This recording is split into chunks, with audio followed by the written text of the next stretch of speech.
crypto is a fucking distraction, yes? If you only chase the technological advancement and you think it's all about technology, you're not asking the question, should I build this? And now you see 50,000 tokens a day created on pump.fun and the entire crypto industry is dead. If more and more people figure out that there's this parallel system that kind of emphasizes all the flaws in the other system, in the fiat money system, and shows how it's superior, verifiable for everyone, then slowly but surely, more people realize that Bitcoin is a superior store of value asset first and a better medium of exchange after. But that is even further down the road, I think. It feels like I've seen everything before, like everything where we are now. The sentiment is very down, the FUD is very high. We have this correction and people think it's over. This is all part of it. A better money is a way more interesting endpoint than building the next technological thing. That's a distraction. I want to start with you because you have 1.5 years, not a podcast. I think that's around it. Yeah. And you went from having a podcast to also getting more and more into the podcast. Now, actually, also working for a Bitcoin company. If I got that right, how has been your Bitcoin journey so far, and how have you seen Bitcoin developing over the last year since we recorded the last episode? Yeah, really fun to think about that, right? That the time actually goes pretty fast. But I also feel that the development of Bitcoin is going really fast, right? Like I've been in Bitcoin a bit longer than you, but it feels like I've seen everything before, like everything where we are now. You know, the sentiment is very down, the FUD is very high. You know, we have this correction and people think it's over, but this is all part of it, right? And like. What has helped me doing the podcast, and I think you have a similar experience, right? Just talking to so many interesting, smart, motivated people that all in their own way and through their own motivations and experiences, right? They are focusing their energy on Bitcoin, and that figuring that out or finding that out or feeling that movement basically.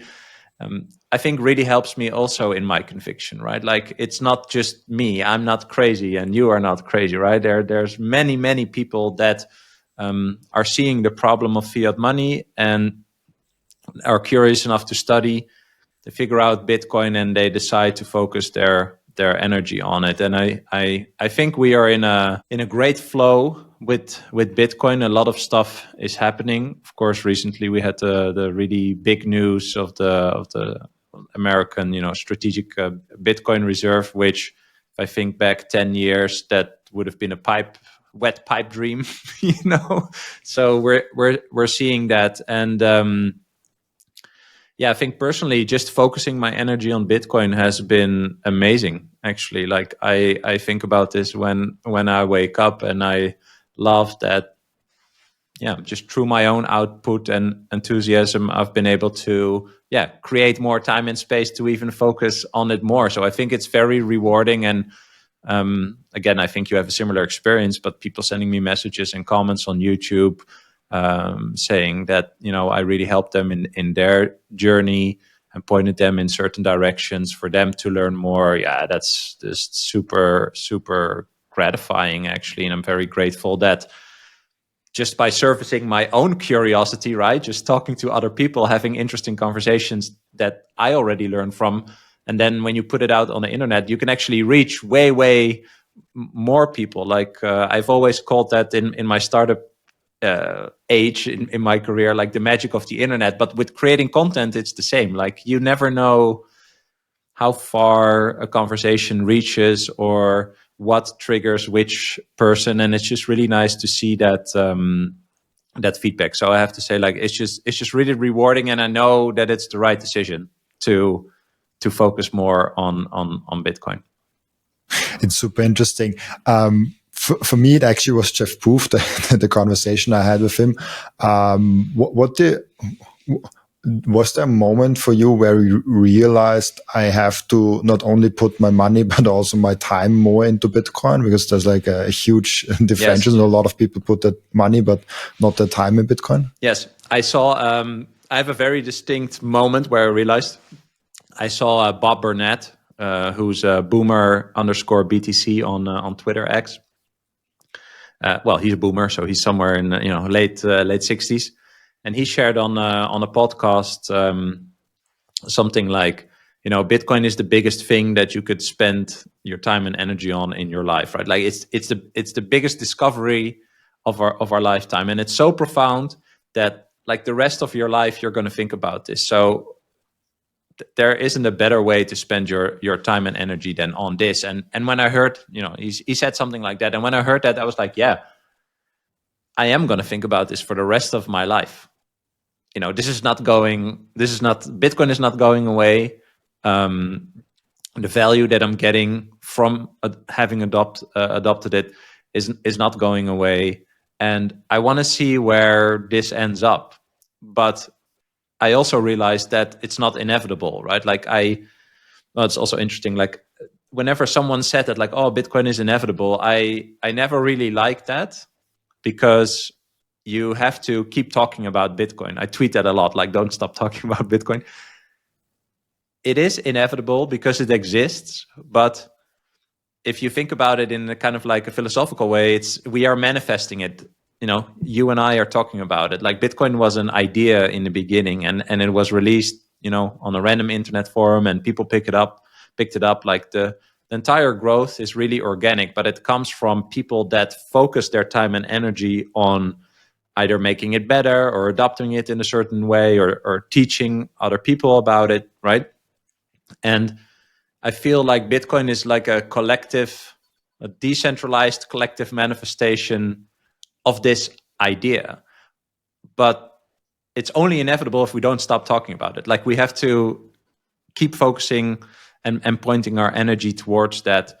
And then we will also see that it does accelerate, right? If we, I heard a really interesting reflection from Simon Dixon on the whole strategic Bitcoin reserve and how we basically manifested that into existence, or memed it into existence, right? Every time any official text came out about like the crypto stockpile with Cardano and ETH and whatever, like people pile onto that on X. And the people that are in charge of creating this legislation, right, like David Sachs or Lutnick, or the younger people that are connected in the administration, they read that stuff. Like you can reach those people, and so there's such a big force that is saying Bitcoin only, Bitcoin only. Bitcoin is the most profound discovery of our lifetime, right? This is how you can save America. Well, in this context, right? And they read it, they notice it, and eventually many people, when they read this SBR, legislation or draft legislation or the whole executive order, they're like, yeah, this is even better than we hoped for. But that is because we talk about it, and I think that is just such a fascinating thing, and that's also why I'm happy that you have a podcast. We need even more Bitcoin podcasts. Like we should just never stop talking about this thing, because it will take a lot of time for Bitcoin to really beat fiat money, in my opinion. The undertaking of, having a superior form of money, a superior savings tool be adopted by the world is probably one of the biggest undertakings of any new technology. Right, it's the biggest thing. The whole question of what is money, no one ever asks that themselves, right? I think you know that as well from your conversations, and it's so big that we have to keep in mind that it will take some time, and therefore we need to spend a lot of time helping to manifest this idea further and further into existence. And so I hope that's an answer to the question, actually. But yeah, I had this profound moment where Bob Burnett said that, and now I just realized this is a good decision, because you cannot unsee Bitcoin, right? Like you have to, if you think this is going to change the world, you are invited in such a strong and positive way to contribute to that when you do it, it doesn't even feel like work or something. It feels like something you are supposed to do. That's super interesting, and it's also that there's a lot in there. The first thing that I want to tackle in there is I always frame it as we are digital soldiers, like we are in an information war and not like in an actual war. I mean, there's still actual war, but most of the wars are now fight on Twitter and YouTube and podcasting, but because there are different groups with different ideas and everyone wants to push their ideas. And you are totally right. If we are becoming complacent and we are just stop, that's why I also don't like the idea of everyone using Nostra and no longer Twitter and YouTube, because we have to be where most people are on Twitter. On Nostra, there are enough orange pillars already. I don't feel a big need to go on Nostra. Sometimes I'm there, but there you can convert the least amount of Bitcoiners because most people are already there. And the most people who actually reach on places like, I think, LinkedIn and TikTok, there you have probably the most no coiners, and we are the digital soldiers in that war. Which is also interesting. Since I've been in the Bitcoin content space, my knowledge about Bitcoin grew exponentially. Like I thought I knew Bitcoin before. Now I know I didn't knew anything. How has been your experience in the past year with like interviewing so many people and actually growing your own knowledge around Bitcoin? Yeah, great question. I love that. To touch back on the war part, I also got the word war from Tuur de Meester, and he said, I'm going to use the word war more.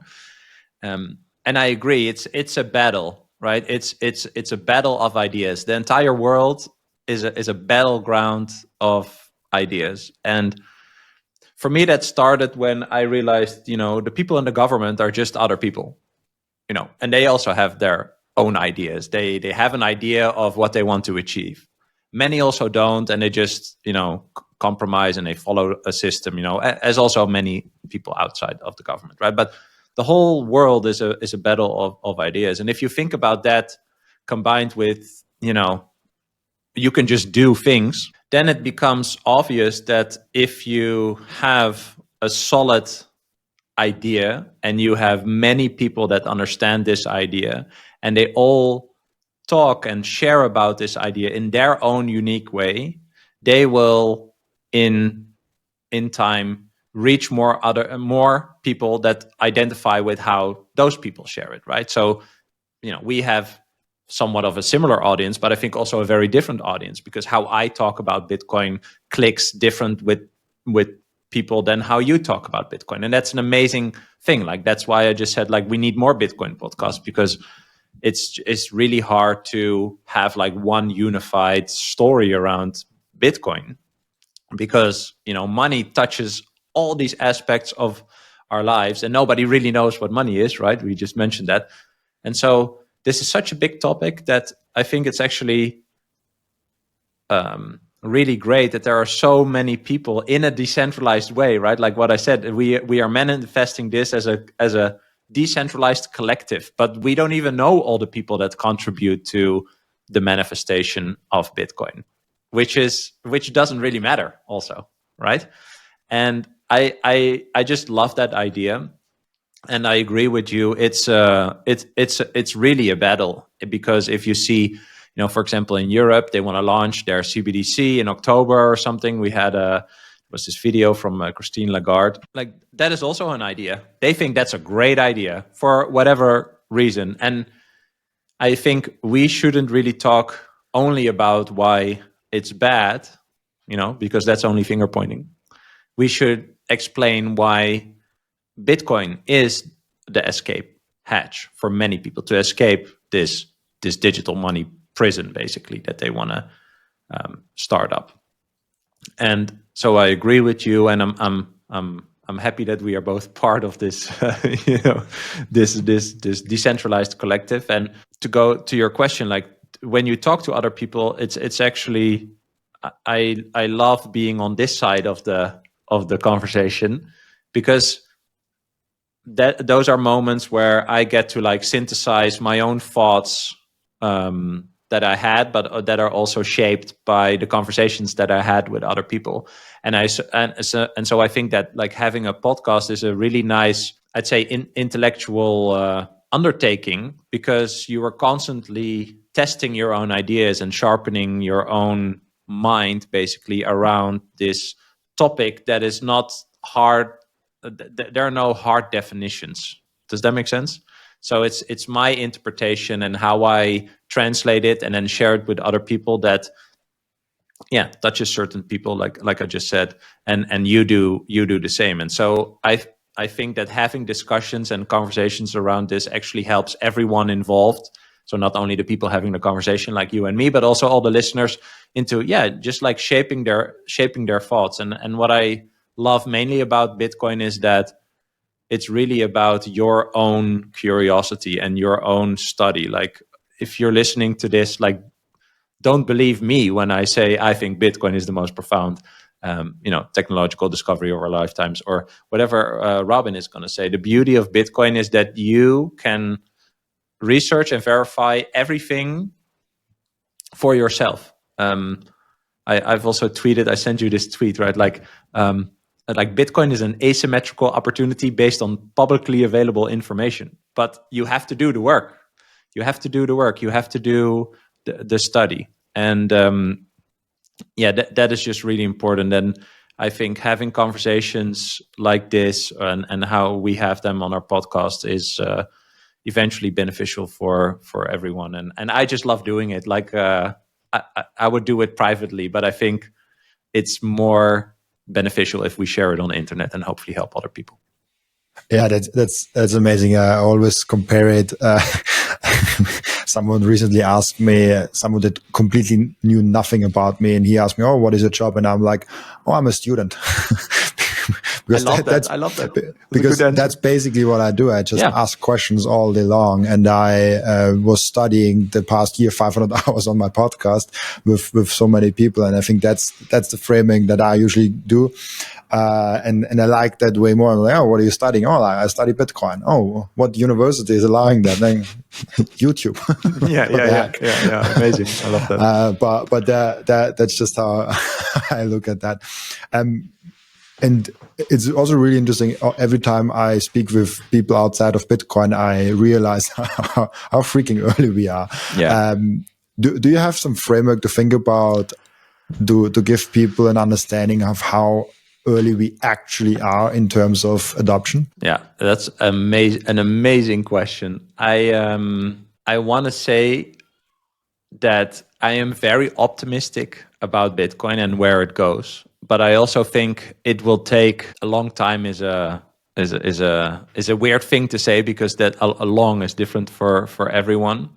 But like I said, I think the challenge that Bitcoin is on, replacing the broken fiat money system and showing I see Bitcoin kind of like acting as a mirror, right? Because it just exists. That's why, as Parker Lewis says, Bitcoin is not a hedge. Bitcoin is an entirely different system that you can move to. And as long as that system exists, it is a mirror for the fiat money system. So these two systems, they just exist next to each other. And what we just talked about, right? Podcasts and educational efforts and meetups and stuff like that, is to show people, hey, there is this other thing and it works like this and this. And it's different than, the fiat money system because of XYZ.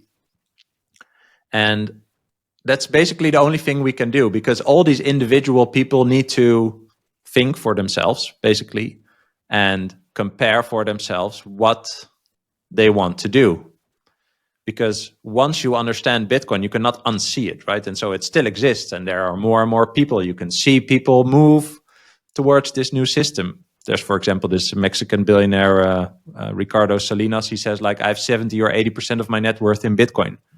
For me, that's a huge signal. Doesn't mean I blindly move to Bitcoin, but it does solidify that there are very intelligent people that are focusing their time and energy more and more on Bitcoin, right? But my point is that there's only so much that you can do for a certain individual, and then they have to do their own work and take their own leap and make their own decisions, etc. So I think that will take some time. Maybe I'd love to get your answer on this, but I think there's only like 100,000 people in the world that really understand Bitcoin. I think at the level that we are at. So I'd love to hear your number, but I've talked to people and they're like, no, I think 10,000. There's other people that say like, few million. So it's funny. It's like that's a big range. It's a big range. But I also don't know. So on one side, I think it's going to take very long because it's individual, right? It's individual after individual after individual. And what is nice, what is a good thing about that is that, governments and big corporations, etc., are all comprised of individuals, right? And so slowly but surely, once you see Bitcoin and you cannot unsee it, but you are like active in your fiat job and you have like stupid meetings with 12 people that are talking about nonsense and you're just sitting there like, what the fuck am I doing?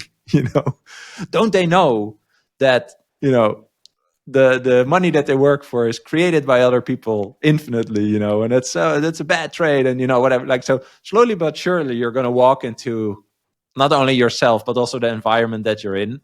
And then eventually you get to a point where you have to, you have that matrix moment, red pill, blue pill, and the blue pill is basically just going back to the old life, pretending you don't know that there's another thing that exists. And I'd say if you're honest enough, you can never, ever take the blue pill. Like the blue pill is the worst decision that you can make because you're basically cheating yourself. There's a way out of the cage or the cave, Plato's cave that you're in, and you're consciously deciding not to pursue what is the harder path. You're deciding to take the easy path, but eventually that will create a hard life for you because you will still kind of like peak at Bitcoin. You see people that adopt Bitcoin. I think we are all happier. Everyone is making babies. Everyone is positive about the future. Everyone is improving their wealth, right? And so because it's such an individual journey, I think it will take a long time. I cannot really define long, but I think it is definitely 1 or 2 generations before I'd say Bitcoin is really embedded in society, right? If the children that are like 5 now turn 18 or let's say 25, they grow up in a world where Bitcoin as that mirror has constantly existed, right? And so they will get to a certain point where they have to decide, which money am I going to use? What am I going to use to save for my future, etc.? And I think I'm really interested to see where that goes and what will happen. But if you then research, right, just Bitcoin is the most rational and logical conclusion that you will end up with. But you have to get to that point where you are actually investigating that. So I think that takes a long time. On the other side, I do think because of the absolute scarcity in Bitcoin, this concept of a supply shock where growing and growing demand meets this basically wall of hodlers, because long-term hodlers, I think like 60% or something of all the Bitcoin hasn't moved in 3 years. Like all these people know what this is, and I think that percentage is very high actually. And so there will come a point where continuous buying from either more individuals or larger entities, I think it'll be larger entities, will result in a supply shock that will really blow up the price. And I'm not really a price person, so I don't know what the target is, right? But yeah, that is just logical, right? It'll hit a certain wall of hodlers that are like, sell my Bitcoin for what? Whatever the price. Because I'd say the smart hodlers will eventually move towards borrowing dirty fiat against their Bitcoin, and they will never sell the Bitcoin. I think they will participate in a Bitcoin economy, but they will never sell the Bitcoin for fiat again. And just logically reasoning, I think there will be a point in the future that is within the next 10 years where we will see one or many of those supply shocks, basically, where it will become clear that this absolute finite asset has a growing demand, an unstoppable demand that will show its value in, preserving wealth, and that eventually will also make that the price will blow, will go to the upside. So I'm kind of torn in between. Does that make sense? There are so many interesting things in there. First of all, because I think I didn't show it too much in the podcast.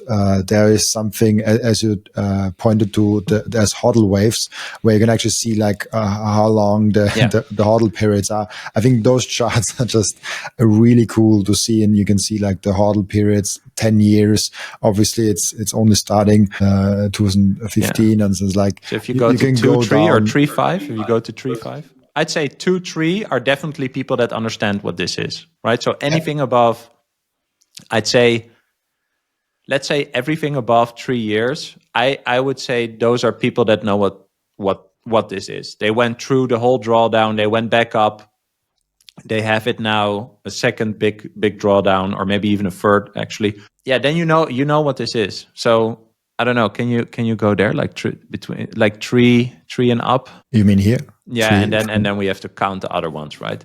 Exactly. Yeah. So, but this is probably towards 60% ish. Exactly. Total. Yeah. And that's super interesting of the hodl waves. There's also one aspect that I don't know how or if they captured even, because in my now almost 5-year journey in Bitcoin, have changed my custody setup multiple times. So I basically transferred my Bitcoin to other wallets. So on chain, it seems like I sold or moved my Bitcoin every other year. So if you even take that into account, I think the numbers of Bitcoin hodlers that actually are hodling is probably even bigger than those hodl waves, but this gives a rough estimation where we are. So that's super interesting. And to your question, that because I think it's an interesting question of how many people actually understand Bitcoin, I have two ways to look at that, and I look at from down of like, okay, how many are there at minimum, and from what I see, there are at least 1,000 people that are that at least speaking publicly around Bitcoin. So I think that's kind of for me the minimum amount of people that understand Bitcoin, and then from okay, what is kind of the maximum number of how many people understand actually Bitcoin? Treasure actually published something interesting at the last year of Bitcoin Prague conference. They said from all the Bitcoiners out there, only 2% have a hardware wallet. And I was super shocked at that number, and I was not believing it, honestly. But I believe that Treasure have done good research.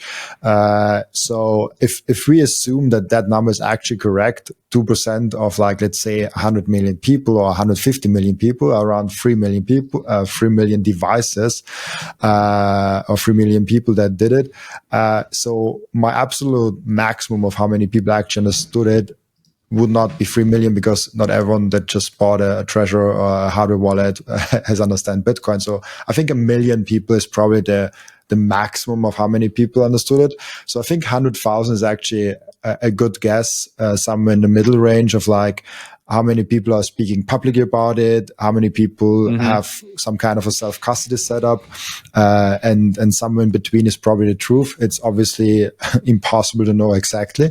But I have a fun addition to that. I think I'm looking it up now. If I look up the Helfini tweet running Bitcoin. Let's take a break for a moment and appreciate the beauty that Coin Vigilante has made with the Bitcoin watches. Those watches are the most amazing, the most elegant way of showing that you are a true Bitcoiner. And Coin Vigilante just dropped a completely new and amazing Genesis edition of their watch collections. You have the date of the first ever mined Bitcoin block in there. And of course also the block height and which epoch we are currently in. I love the level of detail they put in this masterpiece. Make sure to check out those amazing Coin Vigilante timepieces down in the descriptions. I love those watches so much. And now if you have Bitcoin, I really do hope that you don't have it on exchange. But if you do have it on exchange, I have two ways for you to deal with that. The first way is you put it on a hardware wallet. That's the entry for you to get into the self-custody game. I recommend BitBox, Bitcoin only edition for that. It's a super simple and secure way. And if you check out the link in the description, you even get 5% off if you use the code Robin. And the second way is the Bitcoin way. The Bitcoin way is your all-in partner in terms of how to get the most out of your sovereignty. They will personalize for you a self-custody setup that is perfect for your individual situation. They will show you how you can secure your own devices. Securing your Bitcoin is not enough. You also have to keep all your devices secure. One topic that is overlooked often is the inheritance plan. What happens with your Bitcoin once you are no longer here? Do you have a plan for that in place already? And last but not least, if you're in the jurisdictions where you don't feel safe, it's better to get a plan B. For all that, head over to thebitcoinway.com/Robin to get a 30-minute free call. And just a quick side note, I will be for the first time ever speaking at the Bitcoin Prague event in June. It will be absolutely legendary and I'm really looking forward to seeing all of you there. You can get your ticket in the link down in the description of Bitcoin Prague, and very important, use code Robin to get 10% off your ticket. I'm really looking forward seeing you there. I saw a tweet of someone who posted this famous tweet, right, from January 11, 2009. Hal Finney says, running Bitcoin. It has 125,000 likes. So I'd say, if you know that history, if you know the significance of that post and you like it, then you probably are deep into Bitcoin to a degree where you understand it. I'm doing air quotes because can you fully understand it? No. When I say, that understand Bitcoin, I'd say the profoundness and the possible impact, the profoundness of the discovery and the possible impact on the world. Yeah, 125K people that like that post, I think comes close, Yeah, and then you add a small amount of people that might not have liked it or just seen it or might just not be on Twitter. So like 100 to 200K. Why not? Exactly. That's a good reasonable guess. I love that actually. Looking at that number. Yeah, that was a good post. Maybe something fun to add, because I have a friend in real life that you also talked to on the podcast, Lau. Who I think there was a really interesting episode with you and Lau, by the way, because Lau has done lots and lots of historical research also on, the failures of certain monetary systems, and a lot also about Weimar Republic, etc. And so I would invite anyone to check out that episode that you two had, because I liked my conversation with him too, but I think yours was even better. He sees Bitcoin as, when I talk to him, the idea of Bitcoin in my head and the impact on the world grows because I talk with him. Like he sees it even bigger, right? And when we connect that, to how early we are and what the upside potential is, what is the asymmetrical opportunity that people have based on public information, is that if you think about, and also another thing comes into play here, the full potential value blog post by Jesse Myers, Bitcoin's full potential value. Everyone should check that out. Maybe some people know the image with the little blocks, like where what is all the wealth in the world? It's like 900 trillion. Half of that is cash, and then the other half is like stored in real estate, art, stocks, etc., gold. And his full potential valuation is 200 trillion for Bitcoin, which is 100x, right? Which is 10 million per Bitcoin. And How he explains that is, what we just talked about. If more and more people figure out that there's this parallel system that kind of emphasizes all the flaws in the other system, in the fiat money system, and shows how it's superior, verifiable for everyone, then slowly but surely, more people realize that Bitcoin is a superior store of value asset first, and a better medium of exchange after. But that is even further down the road, I think, because the store of value use case is the most clear for people right now. Saving is dead. If you really want to invest, you have to make like 13+% on your money in the stock market if you really want to combat the monetary debasement of the last 10 years, right? So anyway, the point is, slowly but surely, like I just shared, more and more people will figure out, hey, this Bitcoin thing is a better way to store my value. And Jesse's piece is about getting to 200 trillion based on fairly conservative estimates about, how much of a percentage will go away from art or from other collectibles or gold or homes, etc. Well, he ends up with 200 trillion as what has been stored in Bitcoin, which eventually gets to 10 million per Bitcoin, although we know a lot of Bitcoin are lost, right? So it's probably closer to like 12, 13 million per Bitcoin. But the point is, when I talk to Lau, he says, if you realize that probably less than 1 million people right now in the entire world have 1 Bitcoin, and you think that what Jesse talks about, where we are moving or how much value is going to move into Bitcoin, the fact that you are here and you are one of those 1 million people, I love the British HODL message of get to 1 Bitcoin. Having 1 Bitcoin is more special than being a millionaire already, numbers wise, okay? Because there are 57 or 60 million millionaires in the world, and if there's only 1 million people that have 1 Bitcoin, it's extremely special to have 1 Bitcoin. And there will be a moment where more millionaires will figure that out. I've now used this argument on 3 millionaires, asking them, how many millionaires do you think there are in the world? 57 or 60 million, I say. And how many Bitcoin are there? 21 million. Okay. So if you want the Bitcoin, if you have a Bitcoin and you talk to another millionaire, you can be like, oh, that's a nice new Porsche. But do you have 1 Bitcoin? No, I do. And then you can tell that to that other person. I've used this as an argument and it's worked. That's funny. It's like an ego thing. But the point is more when Lau talks about this, he talks about, you can almost not imagine how big of a deal it is if Bitcoin actually gets to that 200 trillion market cap.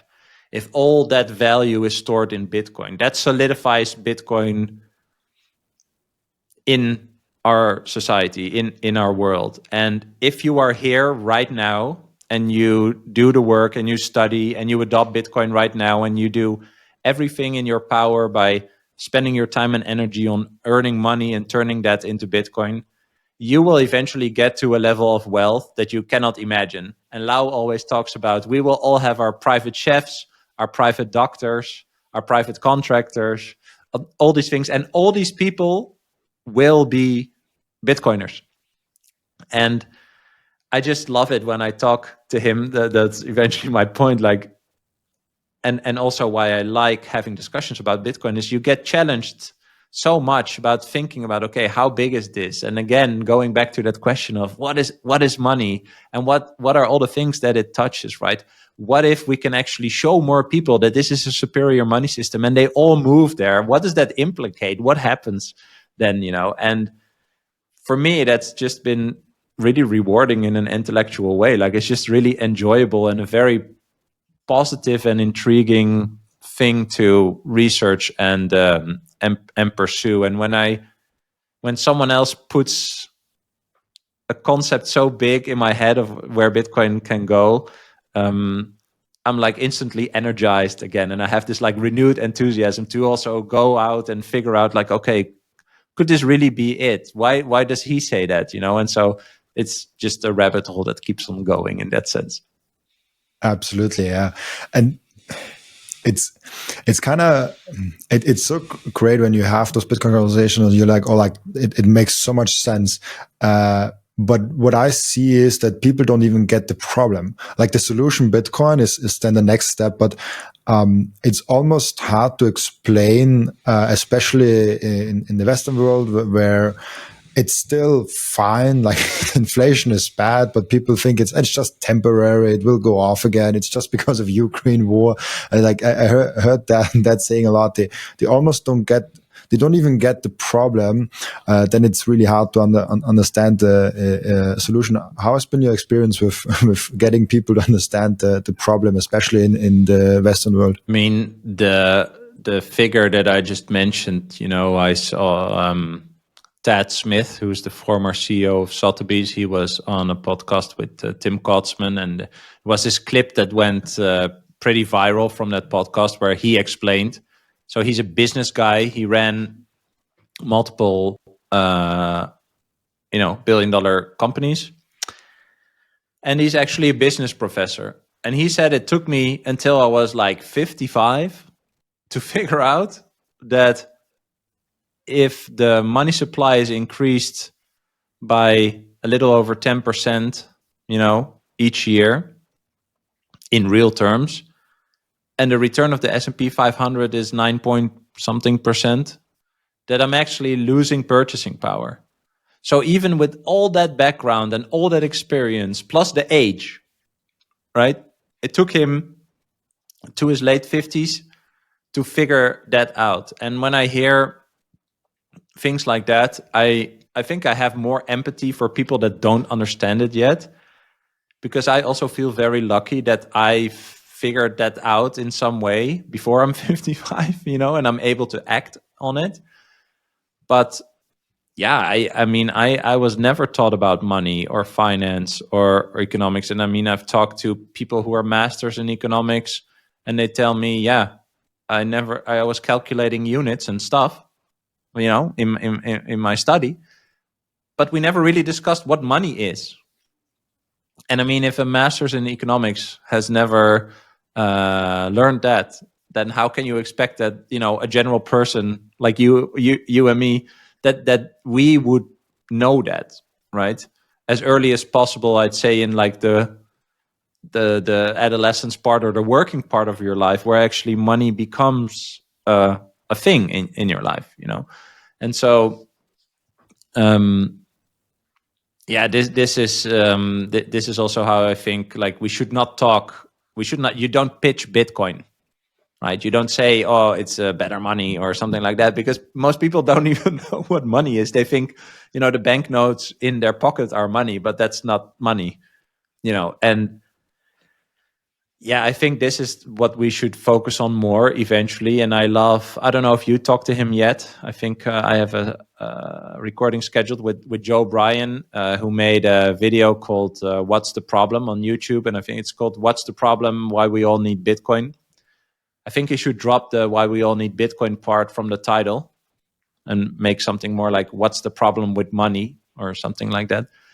That to me has been the best explainer video that I've seen in the past 10 years, I'd say, really to a level where people can follow a story and see the implications of certain decisions for picking a certain money system.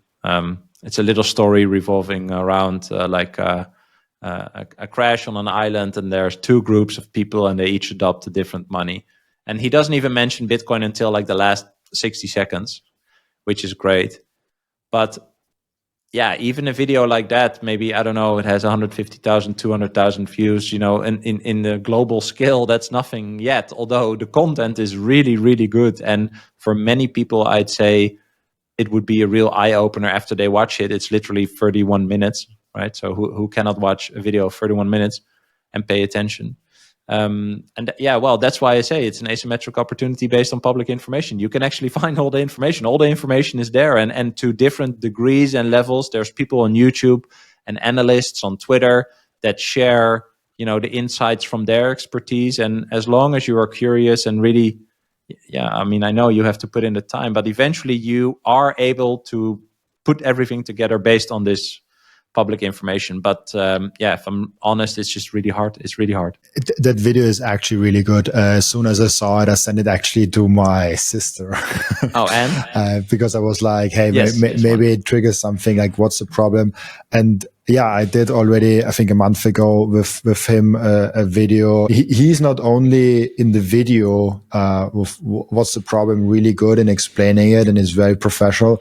He's also a great speaker actually, and a great podcast guest. He was now on so many podcasts already, and he was on mine also on a month ago.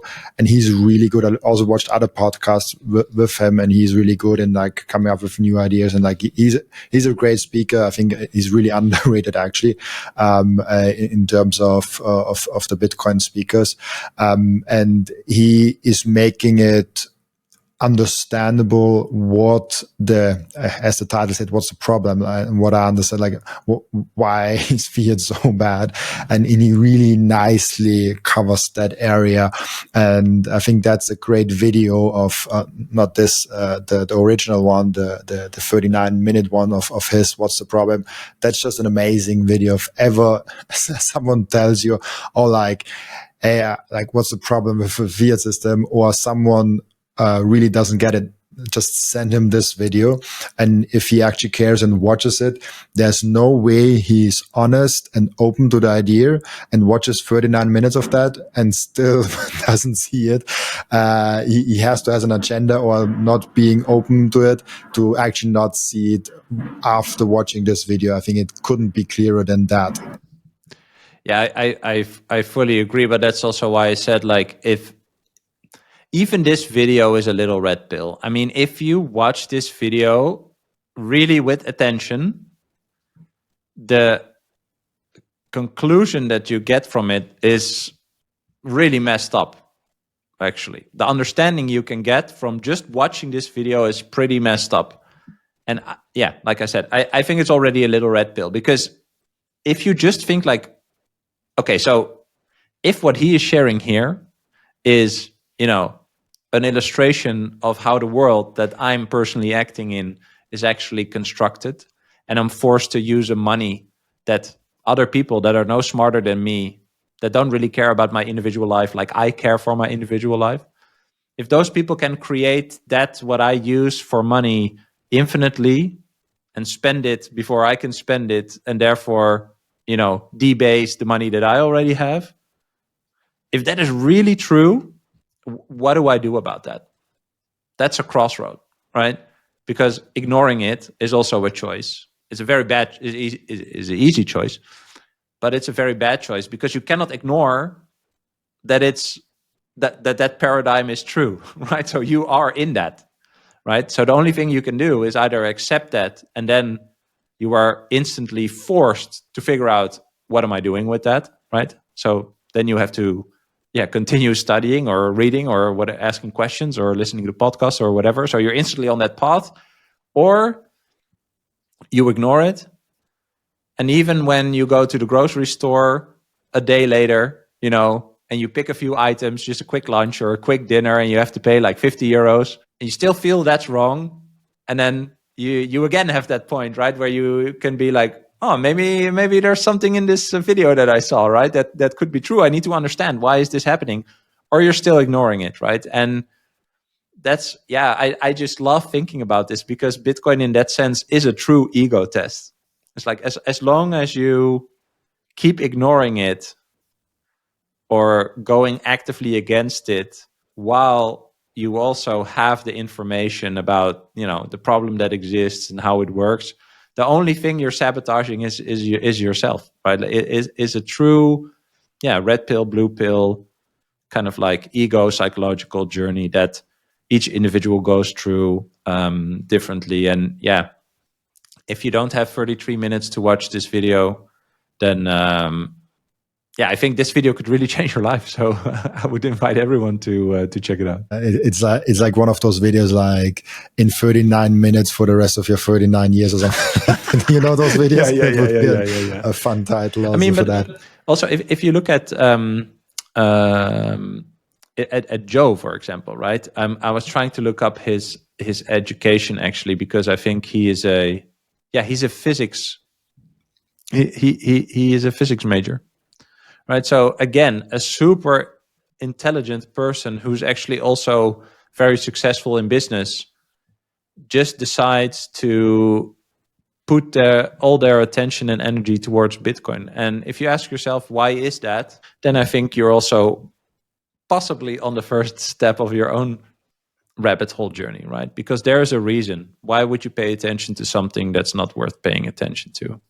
So Lex Friedman said something a few years on the podcast, which kind of stuck with me in my orange pilling story. He said, like, I don't fully yet get Bitcoin, but one thing is clear: every Bitcoiner is super smart that I talk to, and so there has to be something there. And that's an interesting observation that he made. It's also one thing that kind of orange pilled me in my journey of like Lex Friedman. I think Orange was interviewing Saifedean years ago. Mm-hmm. It was a really great one also. So like it brings me to I had a different question planned, but do you think that Bitcoin is more a social revolution or a technical one? Oh, good one. I will answer, but with what we just said, right? Like, there's something going on there, And if you actually, you said there's something going on there, and again, there's only two options. This is kind of how my mind works. Either yes, there's really something going on there, and everything they say, yeah, it's kind of rooted in truth plus reality plus rationality. So, I got to pay attention to this.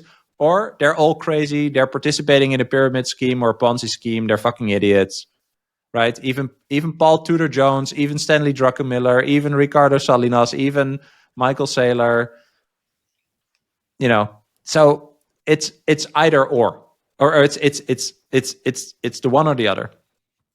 Right, and that's what I love. You just mentioned LinkedIn as in talking to people that where you will probably find people that could use Bitcoin the most. Dude, so many haters on LinkedIn, so many crazy like certified financial advisors and blah blah, and they're like, oh, Bitcoin is a Ponzi, Bitcoin is a tulip scheme, Bitcoin is a scam. And again, if we go back to what's the psychological thing that's going on here? It's so easy to dismiss, of course, but if you then see these people use reasoning that's just stupid, they didn't do the work. And so you see self-sabotage in real time, and they're also keeping other people away from honestly investigating, hey, what is going on here? Is there something going on here, right? And so that's kind of how my mind works, that a lot of times you can just bring things back to, it's either this or it's this, right? There's of course, there's a lot of gray in the world, but we are either idiots that are victim to a Ponzi scheme and a pyramid scheme and a cult without, us knowing. We are totally, enchanted by the Bitcoin thing. Or this is really the biggest technological monetary discovery and revolution of our lifetimes. It's one or the other. Of course, I gravitate towards the latter, and you too. But there are many people that just think in that way, and I think it's just such a pity, you should just be. I think I'm happy and I'm lucky that I am wired in a certain way that makes me curious, and so I go on my little rabbit hole journeys. But there are many people that just think like, oh, there's a guy who's something with finance on LinkedIn said it's a pyramid scheme. I'm just not going to pay attention, and still going to pay 50 euros again in the supermarket for a quick lunch, But I just want to mention that because that again is a signal, right? So even if people are listening and think like, oh, what are these guys talking about? I would invite you to just do your own research. Again, you can find everything online. You don't really have to, please do not believe us, right? Like, we are the only cult where we ask people to think for themselves and not follow us, basically. That's always my reply when someone says, you're in a cult, etc. So I just want to add to that because I like that you said that, like, when you think is there something there? That's the signal. Like that's the signal for yourself to like go deeper and deeper. And yeah, because I rambled on this answer, I forgot your question. No worries. Yeah, it's the open sourceness. And one thing I just add that quickly. Usually when I encounter someone critical or hating on Bitcoin, I don't try to argue with them because usually it's useless. I try to actually understand where they're coming from and what they're saying. So I just ask questions. And what I discovered is after the fourth question, they are in a circle and they just repeat over and over that one argument. So basically after 4 questions, they cannot go deeper. If you ask a Bitcoiner why Bitcoin makes sense, they can go very deep, like question, I don't know, 250 if you have time to do that. I don't know.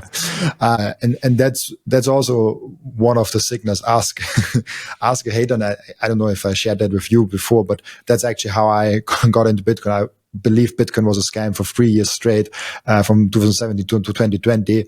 And then a non-Bitcoiner asked me why I hate Bitcoin. And he asked me so much, even though he was not in Bitcoin, that I was experiencing myself like, oh, like I actually don't have good arguments. And I wanted to find good arguments against Bitcoin and then discover Bitcoin in the process.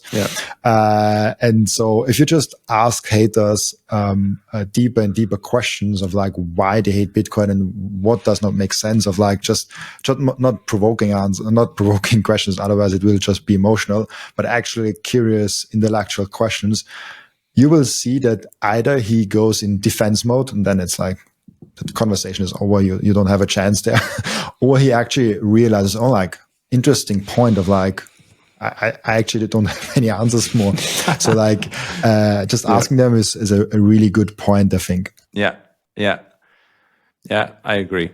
I fully agree. Absolutely. The question, if I remember correctly, that I asked before was if you see Bitcoin as a social revolution or as a technical one. Yeah. Oh, yeah. So great question. I think we covered some of that before, right? So, okay. So Bitcoin is this idea, right? That it's actually like 40 or maybe even 70 years in the making, right? From cryptography and all the attempts that people have done at like the different technologies that eventually are combined in Bitcoin. And what I know from, again, the startup part of my career and what we also talked about, you have to, like, you can create a thing in this world that also might have a good, reason of existence and actually be the best solution to the problem that you say it is solving. But if nobody understands why they need it, they will never adopt it, right? So if I have an idea for some startup and I think it's great, it's the best thing in the world, people don't wake up in the morning and think like, hey, I'm going to buy what Bram is making because, that he really knows the problem that I have and he made something that really solves it. Like, that's just not how it works. So for any company, if you have an idea about a product, you have to go into the market and get information as to, how much do you actually understand the market? How much do the people, how much does the market understand about the supposed problem that I think that they are having? And in there somewhere, you will find a match as to how you should talk, right? What's the proposition of your product? What does it solve? What does it do? What does it cost? That matches with the understanding of the problem of the people in the market. Because if they then are confronted with my proposition, they're like, hey, it seems like Bram understands what I'm constantly thinking about, the problem that keeps returning in my head. And so as someone who creates something in the world, you have to understand what people want. And we just talked about that, right? So even if Bitcoin started as this obscure post project, random idea on a random internet forum with people at a fringe of society, right? It might be the best money to ever exist, but if no one knows about it and no one understands why it exists, then it also won't be adopted, right? So yes, the thing that is created, the technological thing that is created, is important. But I'd say it's not the most important part. That social part, people getting educated, doubting their own preconceptions and beliefs and making up their own mind and start thinking for themselves, right? Everything I think we talked about up until this point, I think is more important, because eventually, so not only for the adoption of the technology, but also because, and we also just mentioned this, you cannot unsee this. Like, this is a topic, where if you understand the problem and you make the conscious decision that you do not want to be the person experiencing that problem, which is a continuously debasing currency that makes your future more and more uncertain over time.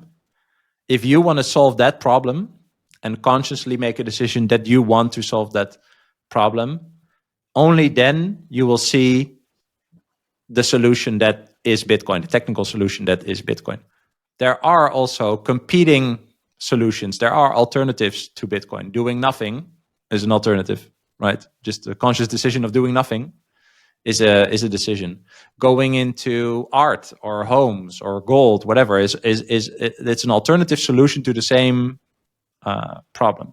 And so Bitcoin is also competing in the marketplace of solutions with all these other solutions, which we think are inferior, but based on the understanding or background or age or whatever of the people in the market, they choose different solutions. And again, to go back to the question about how long does this take, that's why I think it takes a long time, because people are also committed to their solution. We are not switching. You and I are not switching anymore to any other solution. We understand that any other option is inferior to Bitcoin. So we are there. We are there already. But helping people switch from art or gold or real estate or whatever as a solution to their problem, the cash, the money, the currency debasing programmatically over time, that is just a more important thing. So we have to focus on that. That's one. So I think that part is way more important. But also we will see that once people adopt it, and you and I are an example of that, they will help in the amplification of the message and the reasoning behind and the showing the proof and education behind why Bitcoin is a superior solution to the problem that other people don't see yet. So yeah, I think that's my answer there. Like it doesn't matter if Bitcoin is the best solution. It doesn't matter if nobody knows why it should exist. Then it'll die eventually because no one adopts it. That's why all those forks of it don't exist, because there are a lot of copies of Bitcoin that almost have the same code, but they don't have the social revolution behind their thing. In that's what a lot. I don't want to open that altcoin topic now, but no. No, this is good. I wanted to go here. That's why crypto is a fucking distraction. Please, clip it or whatever. Crypto is a fucking distraction. Yes. Everyone who's focused on crypto is focusing on the technological aspect, guys. Okay. I'm going to be faster. I'm going to be this. I'm going to be blah. That doesn't matter. This is immaculate conception. Bitcoin is immaculate conception. It works. It is as is. You have to understand and accept that. So if you only focus on making something technological better, there are people in the world that think that is important. That's the blob of money going from one crypto project to the other. That's also what pump.fun now killed. That's funny. Think about this. If you only chase the technological advancement and you think it's all about technology, you're not asking the question, should I build this? People are asking the question, can I build this? Oh yeah, sure, I can build this and I can just put it into the world. Okay, so let's make a website where you can just launch a token in a minute. That sounds amazing, guys. Let's do it. And now you see 50,000 tokens a day created on pump.fun, and the entire crypto industry is dead. Does that make sense? There's just like a blob of money that was like chasing 1,000 projects, and now they're chasing over 1 million projects, looking for the next big thing.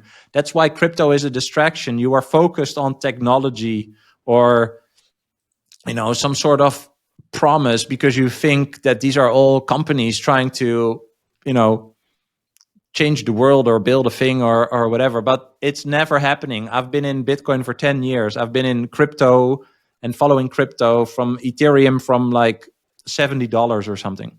Okay.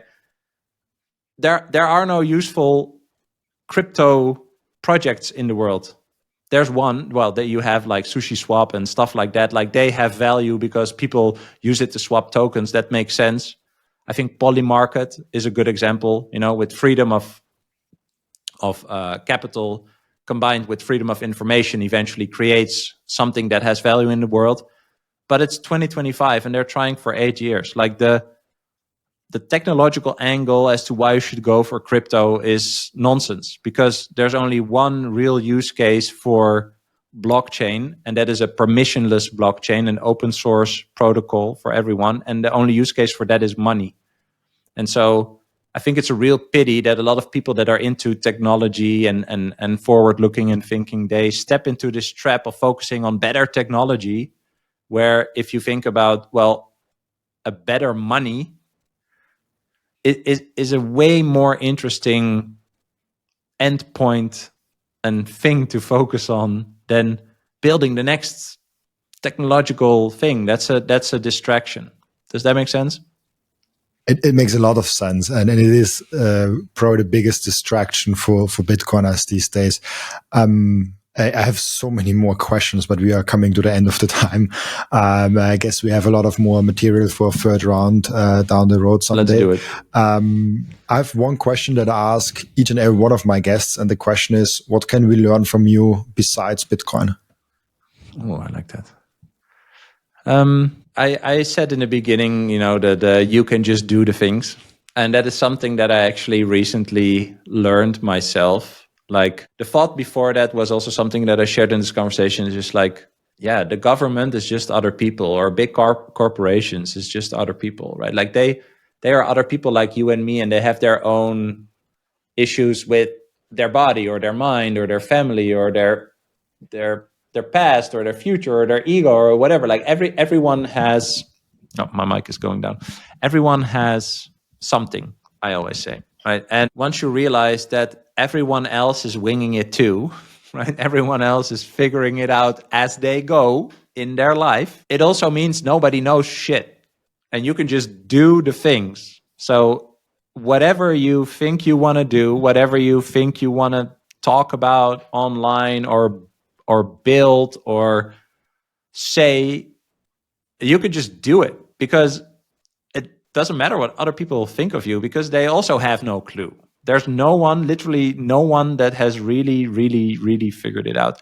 And when you realize that, it'll actually have a freeing feeling. And once you then start doing the thing, you will realize that it's true. And so I think that's what people can learn from. I love that so much. I made that experience a lot in the beginning of the podcast, especially with sponsorships. And I had this, I cannot remember. I don't want to, there was some really famous Bitcoiner. I don't know exactly who it was. And we talked after the podcast, and I was like, it's like, I try to figure that sponsorship and partnership thing out, and I have no clue what to do. And he said something, I've been in the industry for 10 years. I know. Also, the Bitcoin companies have no clue what to do with the podcast. They also don't know what to pay for and stuff like that. So it's very true of like, we all try to figure life out as we go. I like that insight a lot. Really cool. We have an end routine in the podcast where the previous guest is asking a question for the next guest without knowing who the next guest actually is. Okay. Nice. And your question from the previous guest is, how do you foresee Bitcoin scaling on a technical level? I mean, that would be a whole new podcast, but maybe you have some thoughts around that. Well, it's interesting. I would love to learn what that means, because as I said, I think the urge that many people have with technology and thinking about what else can I build, what is a cool thing to build, is a very bad attitude. And there are many people also on X that want to build cool stuff on Bitcoin. And I think that's conceptually nice, But I am following what Michael Saylor says a lot. Like, I'm not a proponent of ossification, right? Like, okay, we're gonna stop Bitcoin development, but the way Bitcoin works right now is really great. I'm not gonna say perfect, it's really great. And the fact that it's so narrow, and the whole so I see the goal of Bitcoin. What is the purpose of Bitcoin, right? What's the purpose of the Bitcoin protocol? Is to keep the truth that it guards, to keep that trustworthy, right? So the whole goal is of the network, the miners, right? So the nodes, the miners, etc., is to uphold the integrity of the time chain, right? So if the time chain, right, the truth, the fundamental truth layer of this monetary system, if that is maintained in the correct way as envisioned in the protocol, right, that is all what Bitcoin needs to do. And this is how Jeff Booth says it, right? It has to stay decentralized and secure, because these two things make sure that the integrity of the time chain stays like it is. And you see that all the people that focus on the technology part, for example, speed, right? These are all companies, these are all groups, these are all startups, foundations, whatever. They already fail the integrity part from the beginning, because how can you trust a group of people? Does this make sense? So the integrity of the time chain of Bitcoin is constantly assured by this decentralized network. And that is the most important thing that Bitcoin needs to keep on doing. And so I think we should not fuck with that. That's a very delicate thing. That's what Michael Saylor also says, right? It's like, okay, you built this rocket ship, and then you're going to be like, maybe I'm going to add this or this to the rocket ship, right? But maybe then it blows up. You don't know. So you have to. He doesn't say you shouldn't do it, but you should be very cautious. It's not fragile. It's delicate, right? So it's not easily breakable, but delicate. You have to be really, how do you say that? Like, you have to respect what it is right now. And it's not just a cool thing to build more upon. Although, on the other side, I do think, the whole concept of Bitcoin being the base layer of value, we should build stuff, but on top of Bitcoin. So I think the most important thing technology-wise for Bitcoin is to figure out where does the border of L1 and L2, where is that? Because yes, we should improve the L1, the base layer, and fix bugs and stuff like that. But building the cool stuff on the base layer, I think I'm not a big proponent of. I think it's very delicate. So I think just focus more on L2. What next to Lightning, what are all the other things that we could build on an L2 that utilize this truth ledger, and how does that connect to real use cases out in the world, right? What we talked about, how does that connect to the real problems that are there? And for example, I don't know if is that called True Vote? I think there's a company that does voting on Bitcoin. So keeping the records of elections on Bitcoin. I think that's called truevote.org. I hope I don't butcher that. But yeah, that's kind of my thought on the technological part. But it's interesting. So for the person that asked the question, think about where does this come from? And for anyone listening to this, like, think about where does that come from? Why do you want to build more stuff? That's never the true solution, I'd say. Absolutely, and it's like we have to scale with layers, otherwise we destroy the security and the decentralization of Bitcoin. It's a very important point, and also takes people a long time sometimes to figure that out. I think so, but I mean that's part of Bitcoin. It's just the rabbit hole goes deep and wide at the same time, right? Absolutely. Really cool. Thank you so much, Bram, for being on. Before I let you go, where can people find you, ask you questions, see your podcast? Yeah, sure. Well, thanks again for having me on. I always like talking to you. People can find me on X. I'm Bram K. That's BRAMK. My podcast is called Bitcoin for Millennials, and you can find that on YouTube, Spotify, Apple, Fountain, wherever you listen to your podcast. Thank you so much for taking the time. Also, thank you so much for everyone that is watching and listening for joining us today. As always, I'll be back tomorrow with another episode. Bye-bye. Cheers.